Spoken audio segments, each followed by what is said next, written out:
This is an audio-visual presentation on vectors. Any quantity that can be represented in the form magnitude direction is called a vector quantity. So with a vector quantity, we have the magnitude and we have the direction.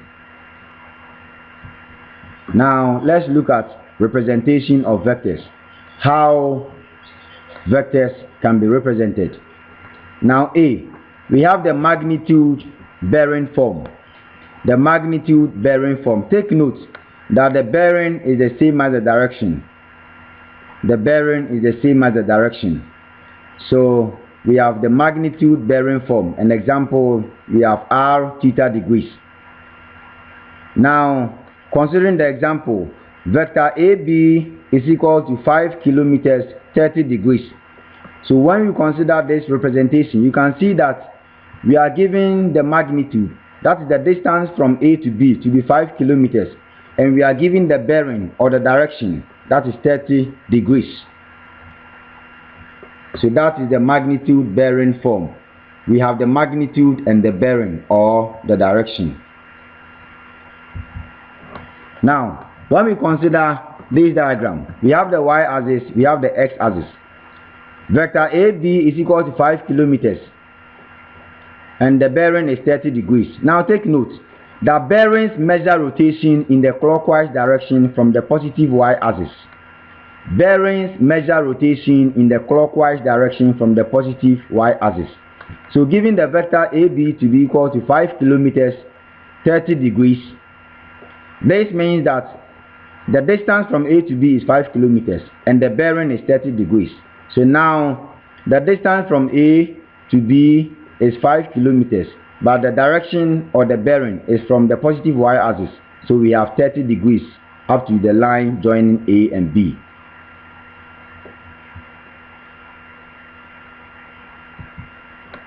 Now we can also represent a vector in the component form as shown. We have x and y.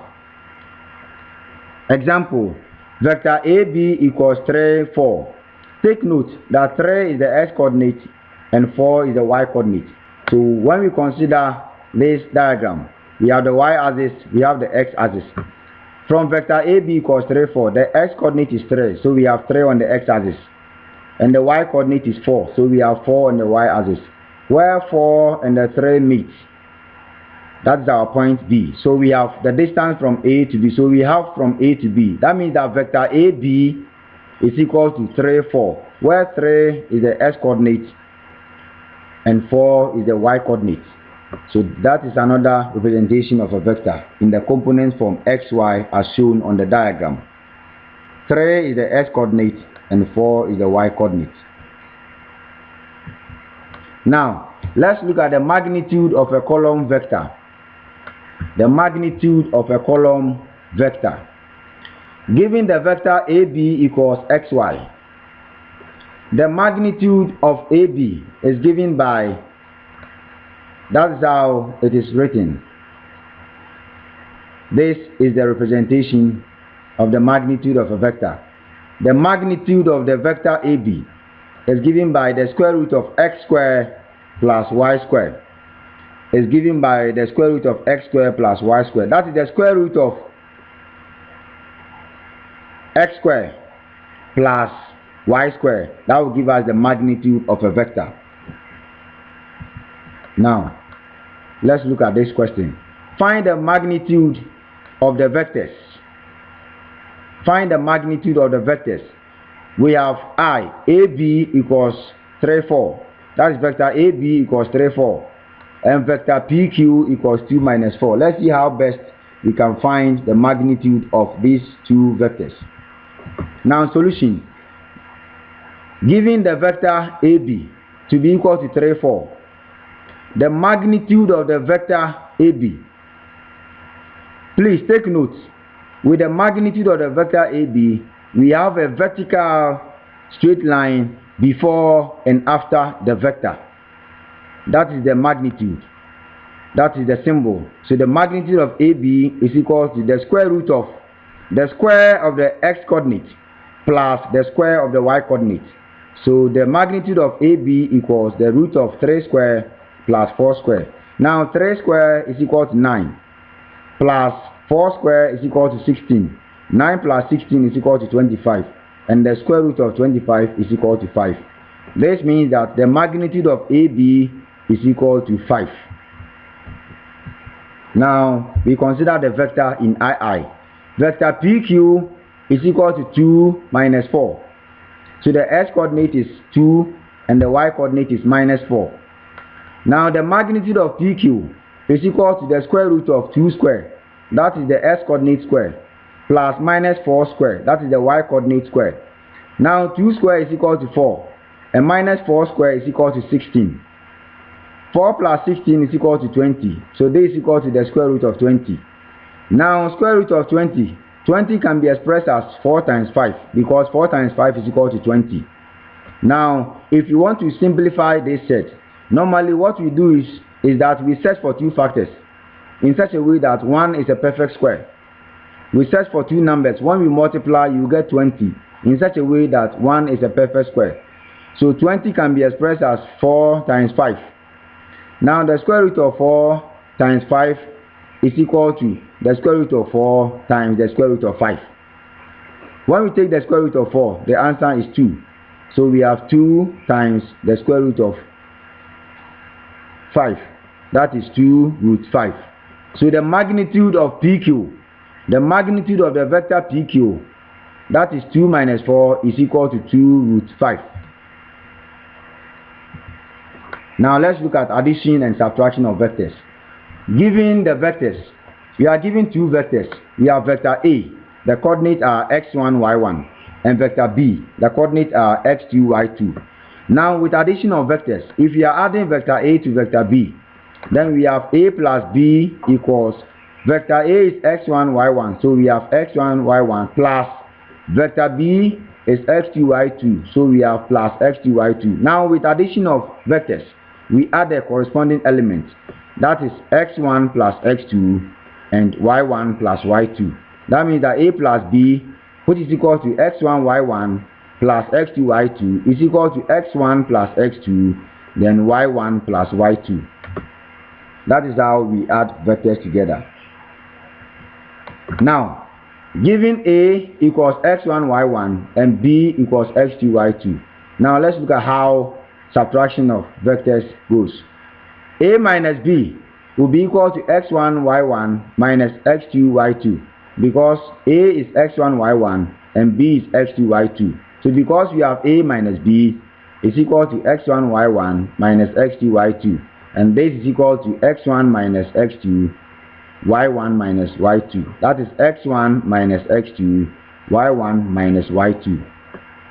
That is how we subtract vectors.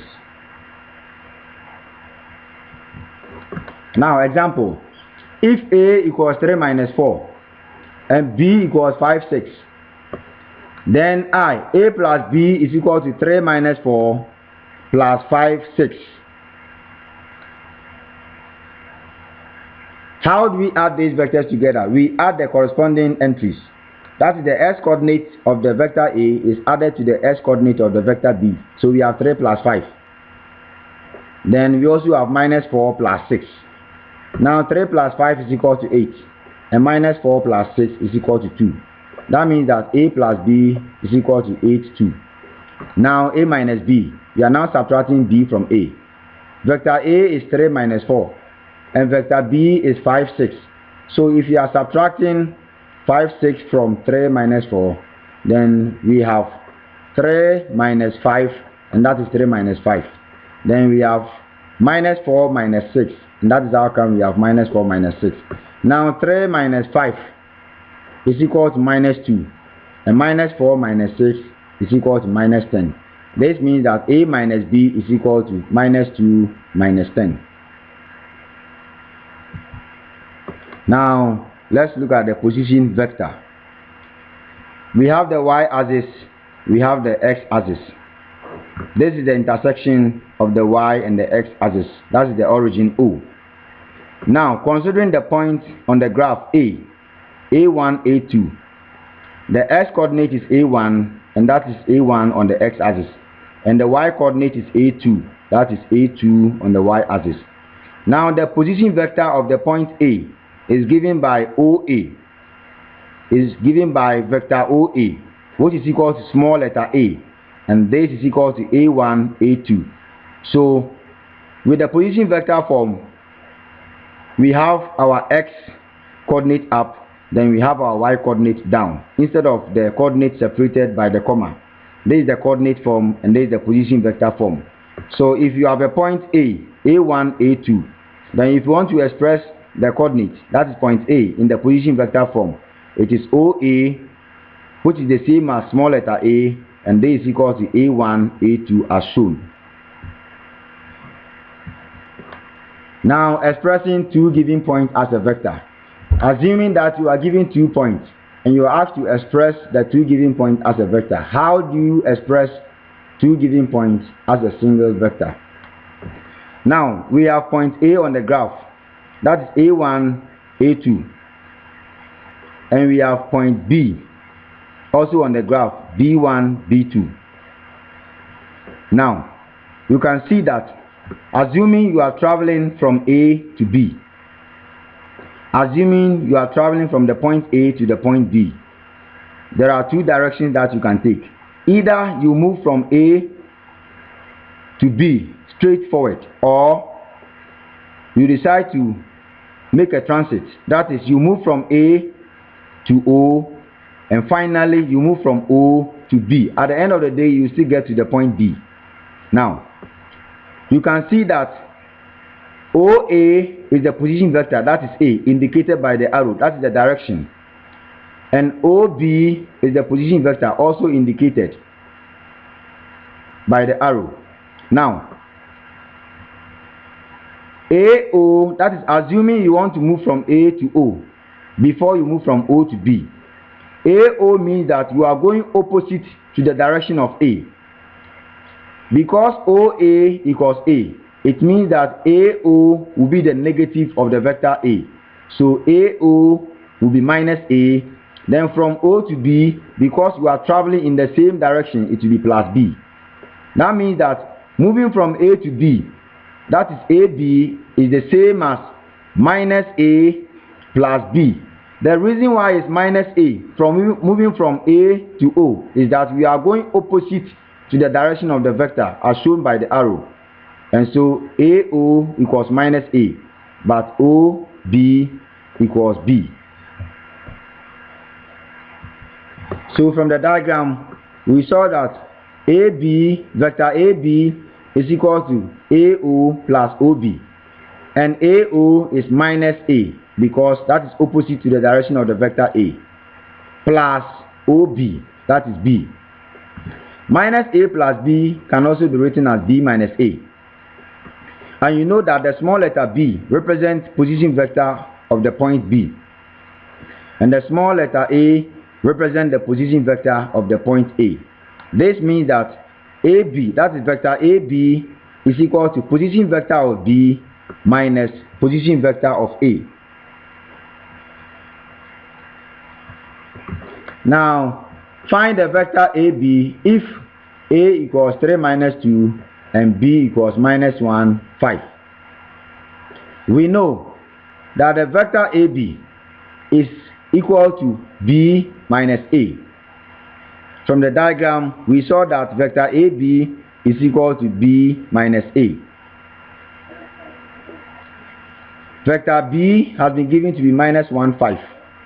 And vector A has been given to be 3 minus 2. So B minus A will be equal to minus 1, 5 minus 3 minus 2. Now we are now subtracting vector 3 minus 2 from minus 1, 5. And how do we subtract? We have minus 1 minus 3. That is minus 1 minus 3. And we have 5 minus 2. Now minus 1 minus 3 is equal to minus 4. And 5 minus 2 is equal to 5 plus 2. That is because the coefficient of the bracket is 1. Minus 1 times minus 2 will give us plus 2. That means we have 5 plus 2. And 5 plus 2 will give us 7. So vector AB, which is equal to B minus A, is now equal to minus 4, 7. So we see that the vector AB with the vector A to be 3 minus 2 and vector B to be minus 1, 5 has now been expressed as a single vector minus 4, 7. That is how we express two vectors as a single vector, or 2 points as a single vector. Now we are going to look at the midpoint of a line segment. The midpoint of a line segment. Considering this diagram, AB is a straight line. AB is a straight line. Let M be the midpoint of A and B. That means that M is the center of the line AB. So M is the midpoint.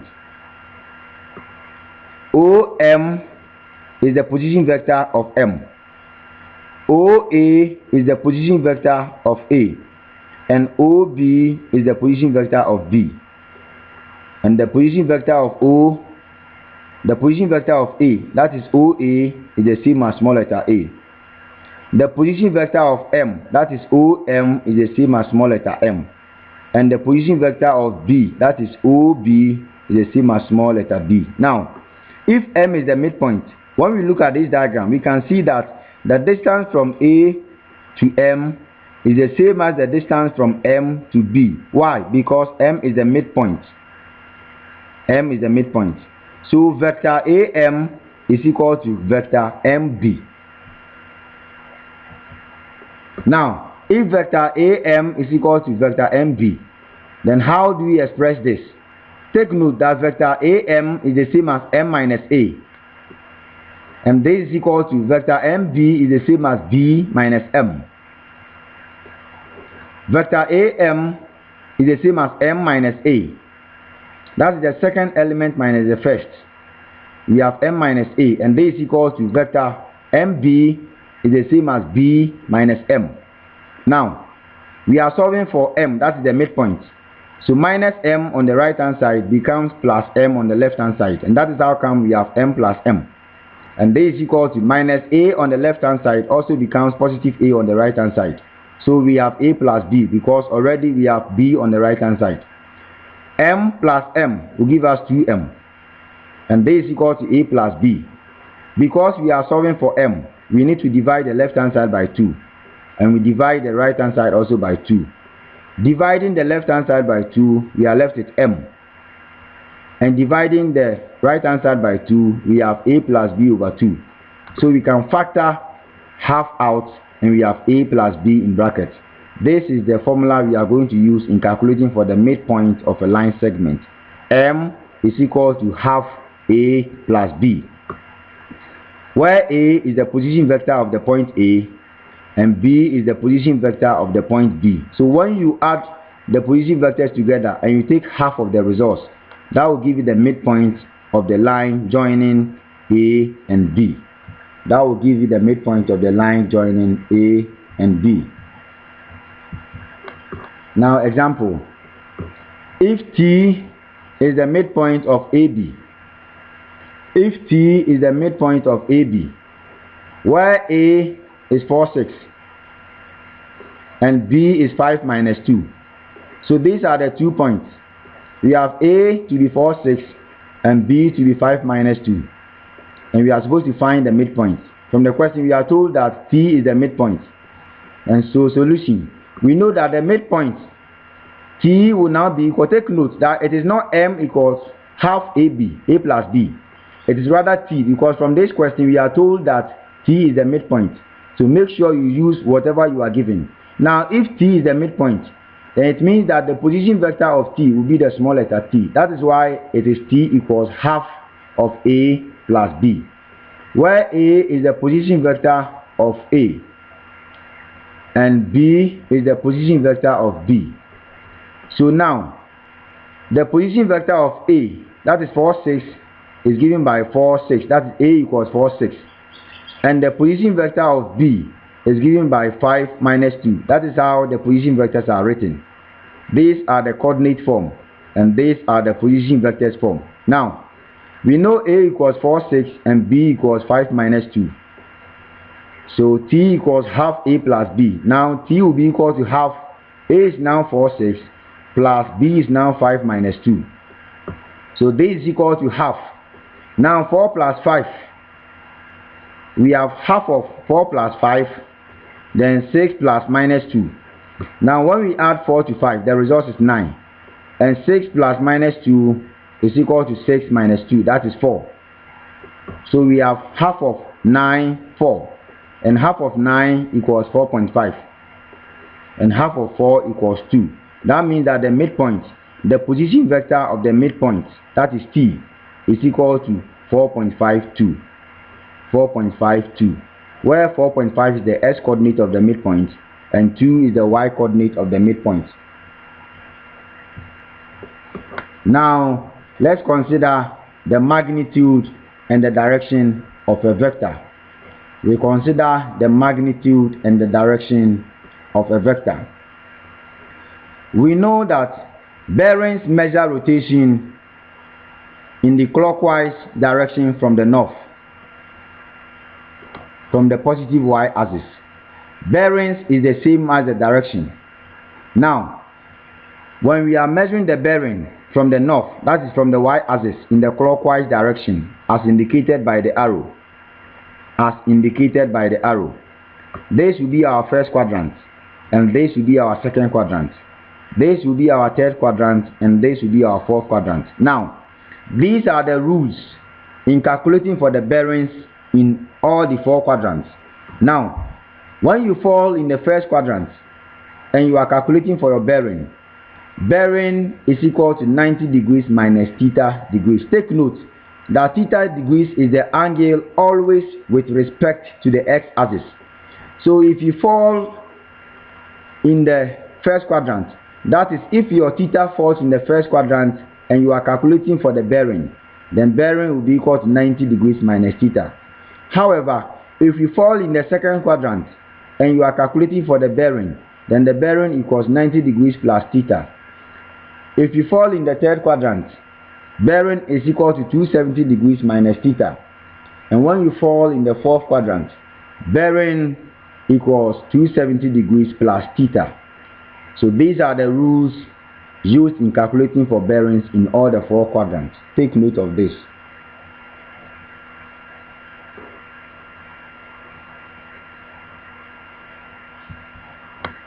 Now example, express vector AB as a directional vector if vector AB equals 4 3. If vector AB equals 4 3. Now II, we are also giving vector PQ to be 4 minus 3. III, we are giving vector MN to be equal to minus 4 minus 3. And IV, we are giving vector SR to be minus 4 3. Now let's look at how best we can express these given vectors in the directional form. Now solution. From the vector AB was given to be 4 3. The x coordinate is 4 and the y coordinate is 3. So we have 4 on the x axis and we have 3 on the y axis. But the distance on the y axis is the same as this distance. This is the distance. So we have 3 and we have 4 on the x axis. Now, given vector AB to be equal to 4 3, we first have to find the magnitude, and we know that the magnitude is equal to the square root of the x square plus the y square. X coordinate is 4 and the y coordinate is 3. So we have 4 square plus 3 square. And 4 square equals 16, 3 square equals 9. 16 plus 9 equals 25. And the square root of 25 equals 5. That means that the magnitude, that is the distance from A to B, is equal to 5. Now let's calculate the bearing. Let's calculate for the bearing. Before we can calculate for the bearing, we first have to calculate for the angle theta. That is the angle with respect to the x-axis. Now, when we consider this right angle triangle, theta is an acute angle. Theta is opposite to the side 3 and adjacent to the side 4. So we know the opposite and the adjacent. So we use the ratio tan theta. Tan theta is equal to 3 over 4. And 3 divided by 4 is equal to 0.75. How do we find theta? We have to take the tan inverse of both sides. And so taking the tan inverse on the left hand side, we are left with theta. And on the right hand side, we have tan inverse of 0.75. And tan inverse of 0.75 is equal to 36.9, which is approximately equal to 37 degrees. That means that the angle theta, that is the angle with respect to the x-axis, is 37 degrees. Take note that bearings measure rotation from the north in the clockwise direction. And because we are in the first quadrant, how do we find the bearing? Bearing equals 90 degrees minus theta, and now the theta is 37 degrees. So we have 90 degrees minus 37 degrees, and the answer is 053 degrees. That is the same as 53 degrees. Hence, vector AB is equal to 5053 degrees, where 5 is the magnitude, and 53 degrees, that is 53 degrees, is the bearing. So this is the directional vector form of the vector AB for 3. Now, we consider vector PQ. Vector PQ has been given to be 4 minus 3. 4 is the x coordinate, so we have 4 on the x. And minus 3 is the y coordinate, so we have minus 3. Take note that the sign will only take you to the quadrant, but when we are calculating for the angle, we ignore the sign. So 4 minus 3, 4 is an x coordinate, and minus 3 is a y coordinate, so we have the minus 3 on the minus y axis. And that is the 3, because we don't consider the sign when we are calculating for the angle. Now, the first thing we do is to also find the magnitude. So the magnitude of PQ will be equal to the square root of 4 square plus minus 3 square. And this is equal to the square root of 16 plus 9. This is equal to the square root of 25. And the answer is 5. Now, we are finding the angle theta. Considering the angle theta, theta is opposite to the side 3 and adjacent to the side 4. So tan theta will still be 3 over 4. And the answer is 0.75. So if you want to find theta, you take the tan inverse of the right hand side. And tan inverse of 0.75 is equal to 36.9. That's approximately equal to 37 degrees. Now the bearing is equal to 90 degrees plus 37 degrees. If you are in the second quadrant, your bearing will be 90 degrees plus the angle theta, that is 37 degrees. And this is equal to 127 degrees. Hence, PQ is equal to 5,127 degrees, where 5 is the magnitude, that's the distance, and 127 degrees is the bearing. That is from the north to where we touch the line. That is from the north in the clockwise direction. Now, considering vector Mn equals minus 4, 3, we also find the magnitude. That is the square root of minus 4 square plus minus 3 square. That is minus 4 square plus minus 3 square. Minus 4 square is 16, and minus 3 square is 9. So we have 16 plus 9, that is 25. And the square root of 25 equals 5. Now looking at the angle theta, take note that minus 4 is the x coordinate, so that is on the x axis. And minus 3 is the y coordinate, that is on the negative y axis. So the minus 3 is here. But when we are calculating for the angle theta, we don't consider the sign. The sign will only take us to the quadrant. So both the x and the y are all negative. That is why we are in this quadrant. Because in this quadrant, the x is negative and the y is also negative. Now, 3 is opposite to the angle theta and 4 is adjacent. So we use the ratio tan theta equals 3 over 4. The answer is 0.75. How do we find tan? How do we find theta? We have to take the tan inverse of the right hand side. And that is tan inverse of 0.75. And the answer is 36.9 degrees. This is approximately equal to 37 degrees. Now, bearing is equal to 270 degrees minus 30 37. That is minus theta degrees.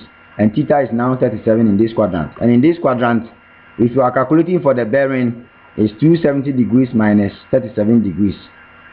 That is minus theta degrees. And this is equal to 233 degrees. Hence, Mn is equal to 5,233 degrees, where 5 is the magnitude and 233 degrees is the direction or the bearing. Now, considering vector SR equals minus 43, we need to find the magnitude first. And so the magnitude of SR will be the square root of minus 4 square, that is the S coordinate square, plus 3 square, that is the Y coordinate square. Minus 4 square is 16, and 3 square is 9. Now 16 plus 9 is equal to the square root of 25. The square root of 16 plus 9 is equal to the square root of 25, and the square root of 25 equals 5. Now, when we consider this angle theta, 3 is opposite to the angle theta, and 4 is adjacent. So we have opposite over adjacent. So still, we use the ratio tan. So tan theta is equal to 3 over 4, and 3 over 4 is 0.75. So if you want to find theta, theta will be equal to the tan inverse of 0.75, and the answer is 36.9 degrees, which is approximately equal to 37 degrees. Now, in this quadrant, when you are finding the bearing is 270 degrees plus theta, and now the theta has given us 37 degrees. The theta has now given us 37 degrees. So instead of 270 degrees plus theta, we have 270 degrees plus 37 degrees, and this is equal to 307 degrees. This means that SR is equal to 307 degrees, where 5 is the magnitude and 307 degrees is the bearing or the direction.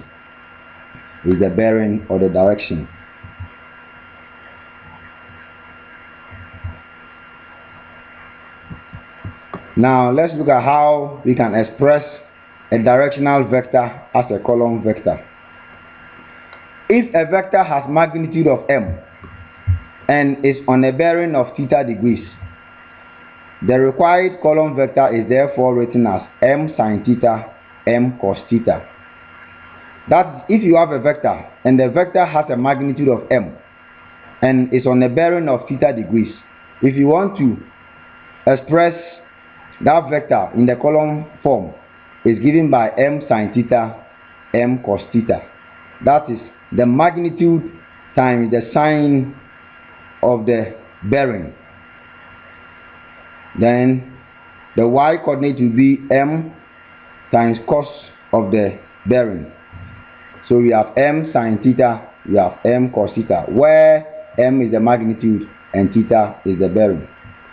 So the s coordinate will be m sin theta and the y coordinate will be m cos theta. Now example, express u 20,300 degrees as a column vector. How do we express this as a column vector? U can be expressed as 20 sin 300. That is 20 sin 300. That is the s coordinate. And the y coordinate will be 20 cos 300. Now 20 sin 300 will give us minus 17.32. And 20 cos 300 degrees will also give us 10. That means that u is equal to minus 17.32 and 10. This is the column vector of this directional vector. So that is how we express a directional vector as a column vector. It is the magnitude sine the bearing. So 20 sine 300, 20 cos 300. And the answer is minus 17.32 and 10. Minus 17.32, 10. That is the column vector. This is the end of our presentation.